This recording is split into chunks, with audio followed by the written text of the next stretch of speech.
নমস্কাৰ বিয়লি হেডলাইন্সৰ সৈতে ষ্টুডিঅ'ত মই ভাবহত ডকমকাৰ ডাইনী কাণ্ডত জড়িত আৰু এজনক গ্ৰেপ্তাৰ কৰা হৈছে টাৰ্জেন গড় নামৰ অন্যতম অভিযুক্ত ত্ৰান্তিকসহ অভিযুক্ত আন কেইবাজনো পলাতক অৱস্থাত আছে পলাতক ত্ৰান্তিকে দীৰ্ঘদিনে গাঁওখনত অন্ধবিশ্বাস বিয়পাইছিল পলাতকেই তান্ত্ৰিকটোৱে ৰমাৱতী হালোৱা গড় আৰু বিজয় গড়ক ডাইনী সজাইছিল ত্ৰান্তিকৰ পৰুচনাত গাঁওবাসীয়ে হত্যা কৰিছিল দুয়োকে ঘটনা সন্দৰ্ভত এই পৰ্যন্ত 9 জনক গ্ৰেপ্তাৰ কৰিছে আৰক্ষীয়ে পুনৰবাৰ জনা বিচাৰিছো ডকমকাৰ ডাইনী কাণ্ডৰ মূল অভিযুক্ত টাৰ্জেন গড় ইতিমধ্যে আৰক্ষীৰ জিম্মাত তান্ত্ৰিকসহ অভিযুক্ত আন কেইবাজনো পলাতক ত্ৰান্তিকে দীৰ্ঘদিনে গাঁওখনত অন্ধবিশ্বাস বিয়পাইছিল এই পলাতক ত্ৰান্তিকে ৰমাৱতী হালোৱা গড় আৰু বিজয় গড়ক ডাইনী সজাইছিল ত্ৰান্তিকৰ পৰুচনাত গাঁওবাসীয়ে হত্যা কৰিছিল দুয়োকে ঘটনা সন্দৰ্ভত 9 জনক গ্ৰেপ্তাৰ কৰিছে এই পৰ্যন্ত আৰক্ষীয়ে ঘটনাৰ অনুসন্ধান এতিয়াও অব্যাহত আছে আৰু নিউজ 18 অসম নৰ্থ ইষ্টত আমি ধাৰাবাহিকভাৱে এই বাতৰি সম্প্ৰচাৰিত কৰিছো কিদৰে অন্ধবিশ্বাসৰ কৰাল গ্ৰাসত পৰা এই স্থানত ডাইনীৰ সন্দেহত দুজনকৈ লোকৰ জীৱন তেওঁলোকে লৈছে দুজনকৈ লোক মৃত্যুমুখত পৰিছে প্ৰথম অৱস্থাত এগৰাকী মহিলা ডাইনী সন্দেহত তেওঁক আক্ৰমণ কৰিছিল আৰু এগৰাকী শিক্ষকে মহিলাগৰাকীক বচাবলৈ যাওঁতে শিক্ষকগৰাকীকো আক্ৰমণ কৰিছিল কেৱল দুইকে মৰিয়াই হত্যা কৰাই নহয় তাৰ পিছত দুইৰে মৃতদেহ জ্বলাই দিছিল আৰু পৰৱৰ্তী সময়ত সেই মহিলাগৰাকীৰ জীয়ৰী তেওঁ সেই স্থানৰ পৰা পলাই গৈ আৰক্ষীৰ কাষ চাপিছিল আৰু আৰক্ষী ঘটনাস্থলীত উপস্থিত হৈ ইতিমধ্যে 9 জন লোকক গ্ৰেপ্তাৰ কৰিছে আৰু শেহতীয়াকৈ আমি জনাইছো যে সমগ্ৰ ঘটনাৰ সৈতে জড়িত টাৰ্জেন গড় নামৰ এক অন্যতম অভিযুক্ত আৰক্ষীৰ জিম্মাত কিন্তু এতিয়াও পলাতক তান্ত্ৰিকসহ অভিযুক্ত আন কেইবাজনো লোক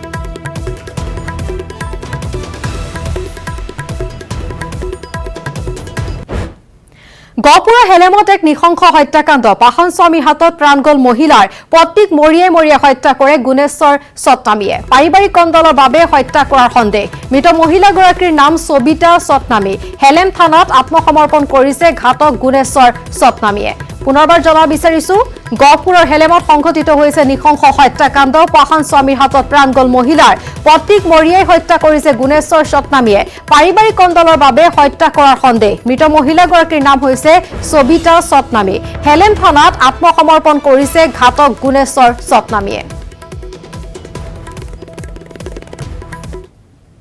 গুণেশ্বৰ সতনামী সোণাৰীপুৰীয়া নিবাসী তেওঁৰ পত্নী সবিতা সতনামীক মৰিয়াই হত্যা কৰিলে তেওঁ নিজে গৈ হেলেম থানাত আত্মসমৰ্পণ কৰিছে আৰু বৰ্তমান প্ৰশাসনে তেওঁৰ ওপৰত কঠোৰ আইন প্ৰক্ৰিয়া কৰিবৰ কাৰণে অব্যাহত ৰাখিছে মহানগৰীৰ পাণ্ডুত এক নিশংস হত্যাকাণ্ড এজন যুৱকক মৰিয়াই হত্যা দুৰ্বৃত্তৰ লজ কলনীত উদ্ধাৰ হৈছে যুৱকজনৰ মৃতদেহ মৃত যুৱকজন বিকি সূত্ৰধৰ বুলি চিনাক্ত কৰা হৈছে যুৱকজনৰ মুখমণ্ডলত স্পষ্ট হৈ আছে আঘাতৰ চিন যুৱকজনৰ মৃতদেহৰ ওচৰত বাঁহৰ টুকুৰা উদ্ধাৰ হৈছে বাঁহেৰে কোবাই যুৱকজনক হত্যা কৰাৰ সন্দেহ ঘটনাস্থলীত জালুকবাৰী আৰক্ষী উপস্থিত হৈ তদন্ত আৰম্ভ কৰিছে অঞ্চলটোত দিনে নিশাই মদ আৰু ড্ৰাগছৰ আড্ডা চলি অহাৰ অভিযোগ উত্থাপন হৈছে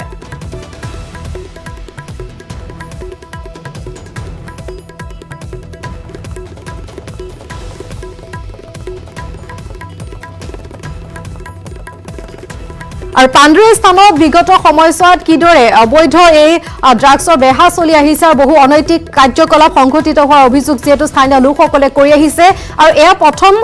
এয়া হত্যাকাণ্ডৰ ঘটনা নহয় পাণ্ডুৰ এই স্থানত ইয়াৰ পূৰ্বে আমি জনাইছো সেই সমগ্ৰ এৰিয়াটোত কিদৰে জালুকবাৰী আৰক্ষীয়ে বিগত সময়ছোৱাত ড্ৰাগছৰ বিৰুদ্ধে অভিযান চলাইছে সন্দেহ কৰা হৈছে যে মূলতঃ ড্ৰাগছক লৈ সেই স্থানত যিকেইটা হত্যাকাণ্ড সংঘটিত হৈছে বা এনেদৰে মাৰপিটৰ ঘটনা সংঘটিত হৈছে আৰু শেহতীয়াকৈ আমি জনাইছো এজন যুৱকৰ মৃতদেহ উদ্ধাৰ হৈছে পাণ্ডুতে নিশংস হত্যাকাণ্ড এই যুৱকজনক মৰিয়াই হত্যা কৰা হৈছে এইটো এৰিয়াত আপোনাৰ এইখিনি জায়গাত এইটো অফিচত মদ গাঁজা জুৱাৰ আড্ডা ছোৱালীৰ ব্যৱসায় চলি থাকে আমি নৰ্মেল মানুহ যদি কমপ্লেইন কৰিব যাওঁ ন আজি পিছফালে ইহঁতে ৰখি থাকে আমি যদি অকলে যদি এইফালে পিছফালে যদি কোনোবা আকৌ হিট কৰি দিয়ে সেইটো আমাৰ ভয়ত আমিতো একশ্যন ল'ব সদায় বিচাৰিব য'তে যিমানখিনি মানুহ যায় আমি তাকে সুধো যে ক'ত যায় কি কৰা তহঁতে আজি এইবিলাকৰ কাৰণে আজি এইটো পৰিস্থিতি আজি দেখিবলগীয়া হ'ল মোৰ নিজৰ ঘৰৰ মানুহ আজি মোৰ মানে বৰ কলৰ পৰা এটা ল'ৰা আজি গুচি গ'ল ল'ৰাটো ৰাতি 10টা বজাত তেখেতক মাতিছে কোনে মাতিছিলে কোনোবা বোলে আহি মাতিছে যে ওলা তাৰপৰা ঘৰৰ পৰা 100 টকা লৈ ওলাইছে 100 টকা লৈ ওলাইছে তাৰপিছত অলপ দেৰিকে সি ঘৰত নাহালৈকে তাৰ মা দেউতাকে ওলাই আহিল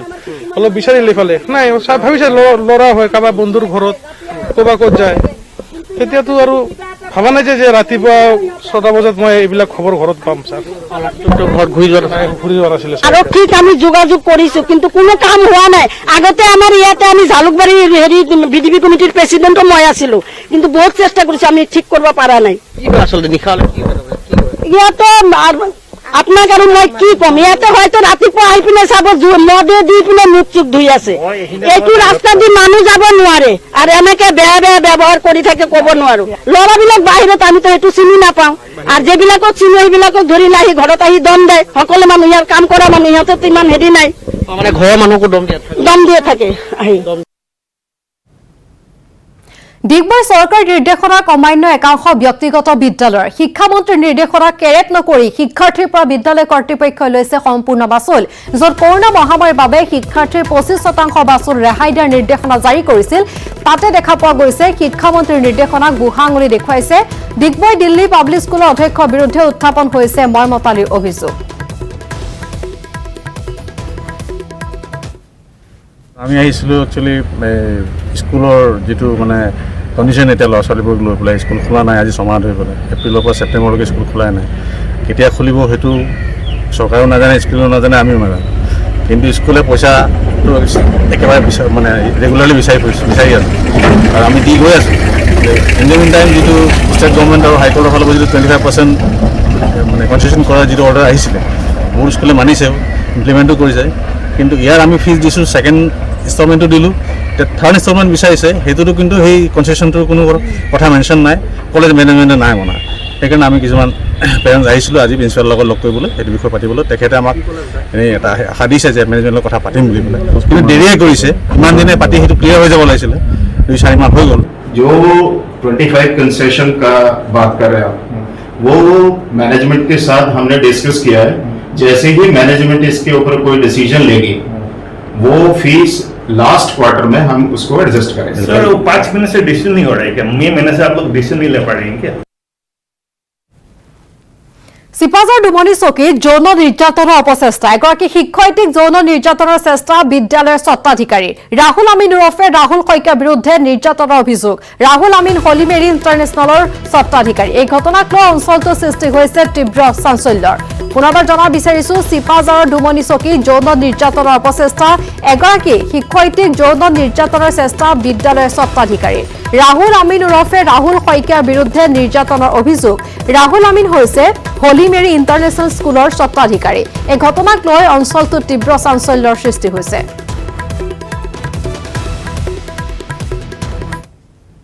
তাই মোৰ লগত গুদুলি আহি বহিবলৈ কোচিছ কৰিছে কিন্তু মই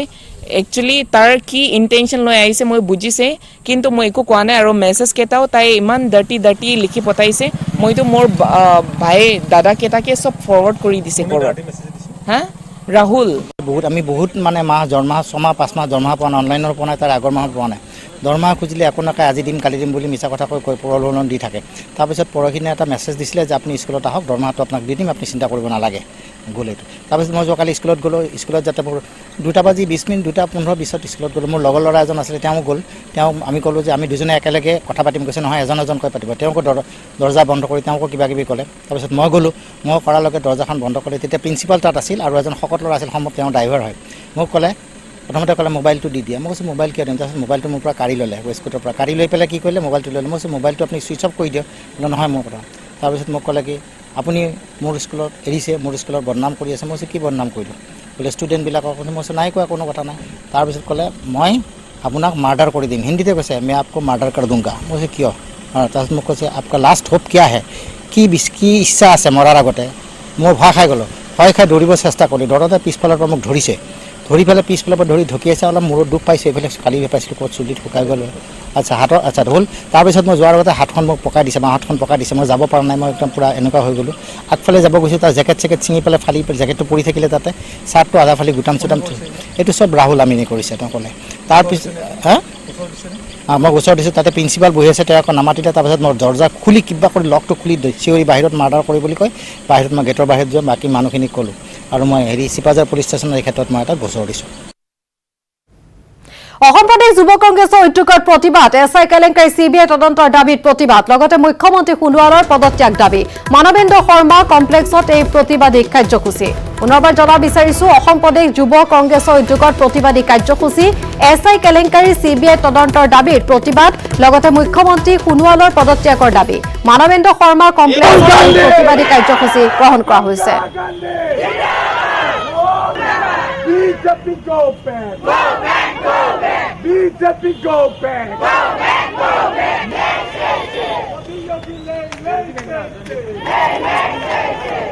BJP go back. BJP double meeting no solibo.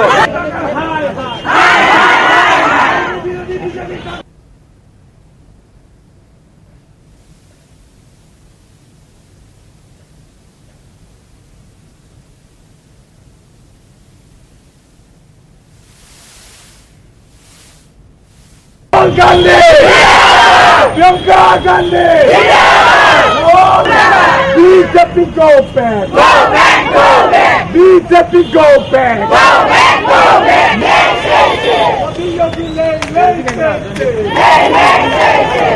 BJP go back!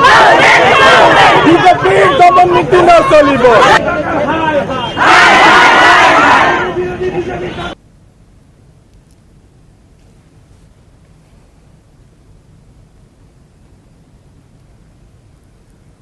আৰু আমি দেখুৱাইছো আজি এনেদৰে মানৱেন্দ্ৰ শৰ্মাৰ কমপ্লেক্সত প্ৰতিবাদী কাৰ্যসূচী আৰু তাৰ পিছতে প্ৰতিবাদী সমদল আমি দেখুৱাইছো অসম প্ৰদেশ যুৱ কংগ্ৰেছৰ উদ্যোগত এই প্ৰতিবাদ এছআই কেলেংকাৰীত চিবিআই তদন্তৰ দাবী উত্থাপন কৰা হৈছে লগতে শেহতীয়াকৈ উত্তৰ প্ৰদেশত হোৱা ধৰ্ষণ কাণ্ডৰ বিৰোধিতা কৰা হৈছে আৰু নাৰী সুৰক্ষাক লৈ প্ৰশ্ন উত্থাপন কৰা হৈছে এই প্ৰতিবাদী কাৰ্যসূচীত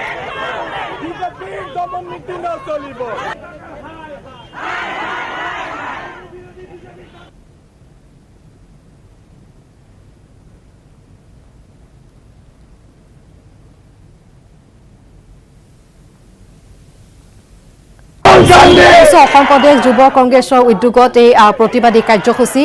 এছআই কেলেংকাৰী চিবিআই তদন্তৰ দাবী কৰা হৈছে ইয়াৰ পূৰ্বে যিহেতু দেখা পোৱা গৈছিল বিৰোধী কংগ্ৰেছে এছআই কেলেংকাৰীক লৈ প্ৰতিবাদী কাৰ্যসূচী হাতত লৈছিল আৰু দেখা পোৱা গৈছিল সেই প্ৰতিবাদী কাৰ্যসূচীক বাধা প্ৰদান কৰি প্ৰতিবাদকাৰী সেই স্থানৰ পৰা লৈ যোৱা হৈছিল আৰু আজি পুনৰবাৰ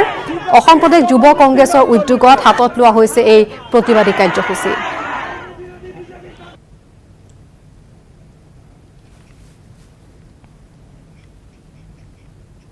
সংখ্যালঘু স্কলাৰশ্বিপৰ নামত ৰাজ্যৰ ভিন্ন প্ৰান্তত সংঘটিত হৈছে ব্যাপক কেলেংকাৰী এবাৰ বৰপেটাত হিন্দু ছাত্ৰক ইছলাম ধৰ্মাৱলম্বী পৰিচয় দি সংখ্যালঘু স্কলাৰশ্বিপৰ নামত সংঘটিত কৰিছে ব্যাপক অনিয়ম বৰপেটাৰ কাৱৈমাৰী গাঁৱত লাচিত বৰফুকন মধ্য ইংৰাজী বিদ্যালয়ত সংঘটিত হৈছে এই ঘটনা বিদ্যালয়ৰ প্ৰধান শিক্ষক জয়নুদ্দিন আৰু তেওঁৰ সহযোগী কম্পিউটাৰ সহায়ক মকিবুল মিয়াৰ বিৰুদ্ধে সৰ্থেবাৰী থানাত ৰুজু কৰা হৈছে গোচৰ বিশেষকৈ হিন্দু ছাত্ৰ ছাত্ৰীক ইছলাম ধৰ্মাৱলম্বী পৰিচয় দিয়া আৰু সংখ্যালঘু স্কলাৰশ্বিপৰ নামত কেলেংকাৰী সংঘটিত কৰা কাৰ্যত ব্যাপক প্ৰতিক্ৰিয়াৰ সৃষ্টি হৈছে ইমানেই নহয় স্কলাৰশ্বিপৰ বাবে আবেদন কৰাৰ নামত প্ৰতিজন ছাত্ৰ ছাত্ৰীৰ পৰা প্ৰধান শিক্ষক জয়নুদ্দিনে ৩০০ টকাকৈ লোৱা বুলি অভিযোগ কৰিছে প্ৰধান শিক্ষক জয়নুদ্দিনে সংঘটিত কৰা অনিয়মৰ তদন্ত কৰি উচিত শাস্তি প্ৰদানৰ দাবী জনাইছে ৰাইজে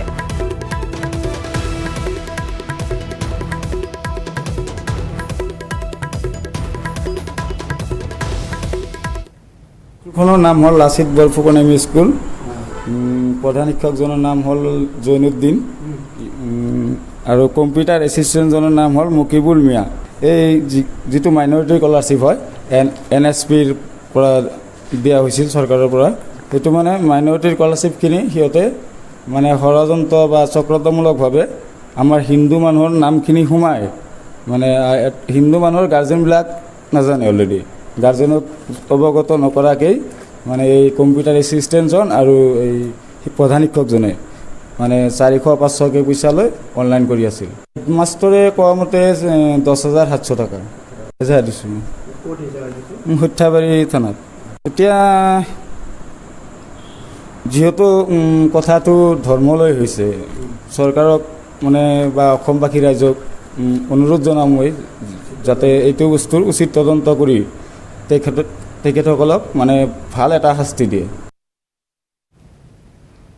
দেশত কৰোনাত মৃত্যুৰ সংখ্যা 1 লাখ অতিক্ৰম ভাৰতৰ ওপৰত আছে আমেৰিকা আৰু ব্ৰাজিল প্ৰথম স্থানত আমেৰিকা দ্বিতীয় স্থানত ব্ৰাজিল এই পৰ্যন্ত আক্ৰান্ত 64,73,544 জন বিগত 24 ঘণ্টাত দেশত নতুনকৈ আক্ৰান্ত হৈছে 86,821 জন লোক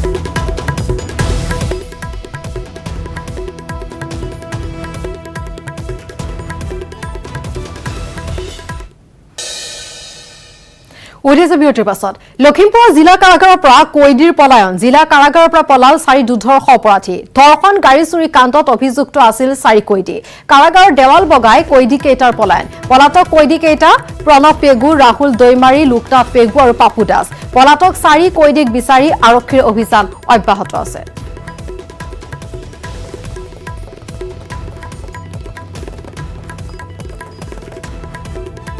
আমি জনাই আছো লখিমপুৰত কাৰাগাৰৰ পৰা পলায়ন কৰিছে কৈদীয়ে আৰু তাৰ পিছতে বৰ্তমান কৈদীৰ সন্ধানত আৰক্ষীৰ অনুসন্ধান অব্যাহত আছে কাৰাগাৰৰ দেৱাল বগাই এই কৈদী কেইটাই পলায়ন কৰিছে লখিমপুৰত সংঘটিত হৈছে এই ঘটনা লখিমপুৰ জিলা কাৰাগাৰৰ পৰা পলায়ন কৰিছে কৈদীয়ে জিলা কাৰাগাৰৰ পৰা 4টাকৈ দুৰ্ধৰ্ষ অপৰাধী পলাই যাবলৈ সক্ষম হৈছে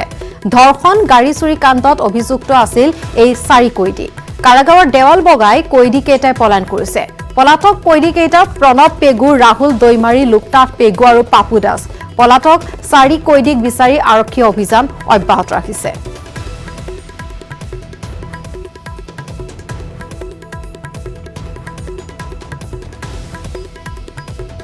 এছআই কেলেংকাৰী জড়িত আৰু দুজনক গ্ৰেপ্তাৰ ডিব্ৰুগড় আৰক্ষীয়ে গ্ৰেপ্তাৰ কৰিছে দুজন লোকক জীৱন ফুকন নগৰৰ পৰা গ্ৰেপ্তাৰ হৈছে প্ৰিয়নাথ গগৈ উৰফে জিন্তু গগৈ বৰপথাৰৰ পৰা গ্ৰেপ্তাৰ হৈছে দিলীপ গগৈ উৰফে ভাই শুকুৰবাৰ নিশা গ্ৰেপ্তাৰ কৰা হয় দুয়োকে পলাতক প্ৰাক্তন ডিআইজি পি.কে. দত্তৰ ঘনিষ্ঠ চিআইডিৰ দলে নিশা গুৱাহাটীলৈ লৈ আনে দুয়োকে পুনৰবাৰ জনাব বিচাৰিছো এছআই কেলেংকাৰীৰ সৈতে জড়িত দুজনক ডিব্ৰুগড় আৰক্ষীয়ে গ্ৰেপ্তাৰ কৰিছে আৰু এই দুয়ো পলাতক প্ৰাক্তন ডিআইজি পি.কে. দত্তৰ ঘনিষ্ঠ আছিল চিআইডিৰ দলে নিশা দুয়োকে গুৱাহাটীলৈ লৈ আহিছে পুনৰবাৰ নাম জনাব বিচাৰিছো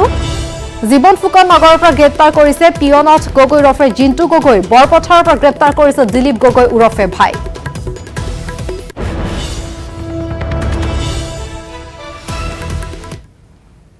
আৰু ইফালে 22 নৱেম্বৰত পুনৰ অনুষ্ঠিত হ'ব এছআই নিযুক্তি পৰীক্ষা ৰাজ্যিক পৰ্যায়ৰ আৰক্ষী নিযুক্তি বৰ্ডৰ প্ৰেছ বিজ্ঞপ্তিযোগে ঘোষণা অসম আৰক্ষীৰ পাছত 97টা উপ পৰিদৰ্শক পদত নিযুক্তিৰ হ'ব পৰীক্ষা 20 ছেপ্টেম্বৰত বাতিল কৰা হৈছিল এছআই নিযুক্তি পৰীক্ষা সম্পূৰ্ণ নিকা আৰু স্বচ্ছতাৰে পৰীক্ষা পতাৰ প্ৰতিশ্ৰুতি জাননীযোগে প্ৰকাশ কৰা হ'ব পৰীক্ষাৰ পদ্ধতি সম্পৰ্কীয় বিশদ বিৱৰণ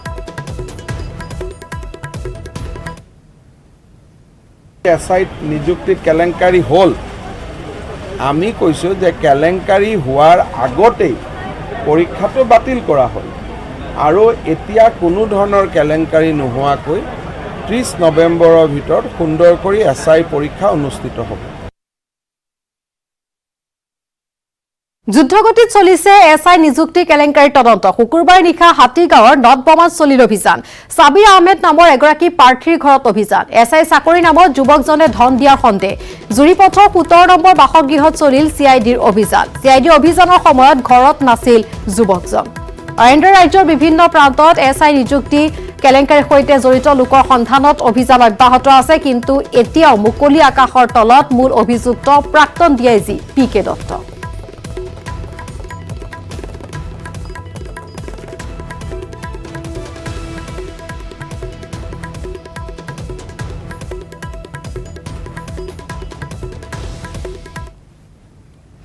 প্ৰধানমন্ত্ৰী নৰেন্দ্ৰ মোদীয়ে আজি মুকলি কৰে বিশ্বৰ আটাইতকৈ দীঘল সুৰংগ ঘাইপথ হিমাচল প্ৰদেশত মানালীৰ পৰা লাহৌল স্পিতি ভেলী সংযোগী অটল সুৰংগটো নিৰ্মাণ কৰা হৈছে প্ৰতিৰক্ষা মন্ত্ৰী ৰাজনাথ সিঙো উপস্থিত থাকে এই অনুষ্ঠানত 9.02 কিলোমিটাৰ দৈৰ্ঘ্যৰ এই সুৰংগ পথটোৱে মানালী আৰু লেহৰ মাজত হ্ৰাস কৰিব 46 কিলোমিটাৰ দূৰত্ব অত্যাধুনিক প্ৰযুক্তিৰে সমুদ্ৰ পৃষ্ঠৰ পৰা 3000 মিটাৰ উচ্চতাত নিৰ্মাণ কৰা হৈছে এই অটল সুৰংগ প্ৰয়াত প্ৰাক্তন প্ৰধানমন্ত্ৰী অটল বিহাৰী বাজপেয়ীৰ নামত ৰখা হৈছে সুৰংগৰ নাম 2000 চনৰ 3 জুনত তদানীন্তন প্ৰধানমন্ত্ৰী অটল বিহাৰী বাজপেয়ীয়ে লৈছিল এই সুৰংগ পথ নিৰ্মাণৰ সিদ্ধান্ত 2002 চনৰ 26 মেত আধাৰশিলা স্থাপন কৰা হৈছিল সুৰংগ পথৰ 2019 বৰ্ষত প্ৰধানমন্ত্ৰী নৰেন্দ্ৰ মোদীৰ অধ্যক্ষতাত অনুষ্ঠিত কেবিনেট বৈঠকত প্ৰাক্তন প্ৰধানমন্ত্ৰী অটল বিহাৰী বাজপেয়ীলৈ সন্মান জনাই ৰহতাং সুৰংগটোক নাম দিয়া হৈছে অটল সুৰংগ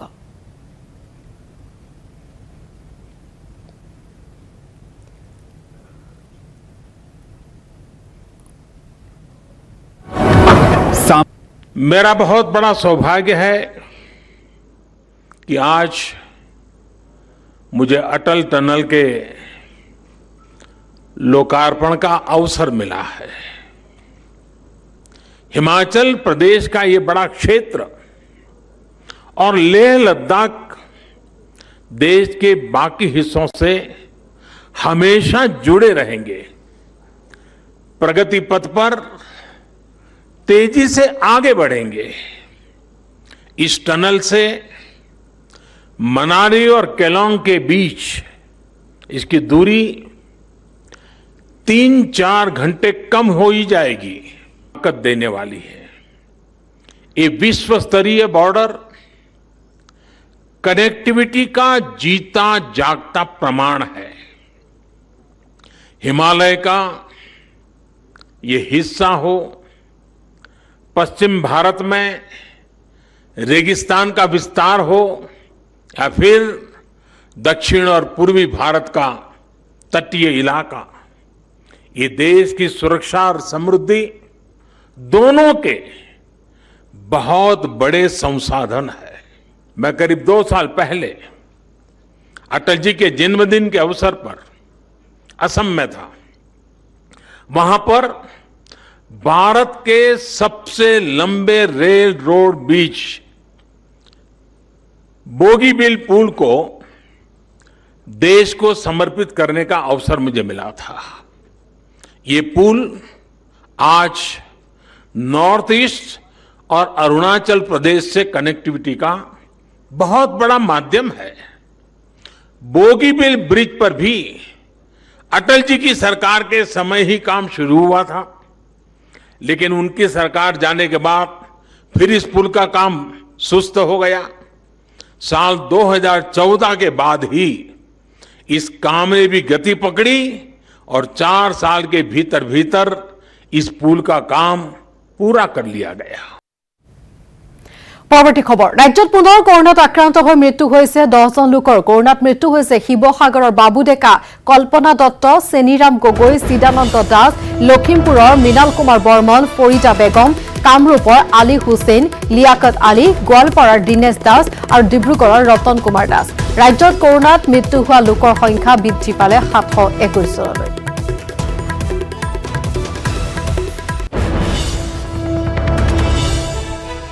और इफाले राज्य दैनिक वृद्धि होइसे कोरोना आक्रांतर संख्या। बर्तमानলৈ 1,83,812 जन लोक कोरोनात आक्रांत होइसे। शुक्रबार दिनটোত 28,301 टेस्ट सम्पन्न হৈছিল। বিগত 24 ঘণ্টাত 1,416 জন कोरोना आक्रांत চিনাক্ত। ইয়াৰে গুৱাহাটী 445, যোৰহাটত 110, ডিব্ৰুগড়ত 103 আৰু গোলাঘাটত 101 চিনাক্ত। कोरोना पॉजिटिविटीर हार 5%। बर्तमानলৈ आरोग्य होइसे 1,47,519 जन। चिकित्साधीन হৈ আছে 35,569 जन। बर्तमानলৈকে कोरोनार प्राण लले 721 जन लोকৰ।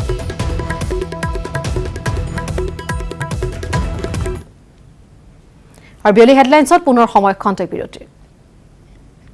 নিউজ ফ্ল্যাশ আগবঢ়াইছে অজন্তা শুজ। এইটো সপ্তাহৰ দাদাৰ পছন্দ অজন্তা শুজ। স্ট্ৰং মানে জানেনে মাইথন। স্ট্ৰং মানে মাইথন নিৰ্মাণৰ মানদণ্ড।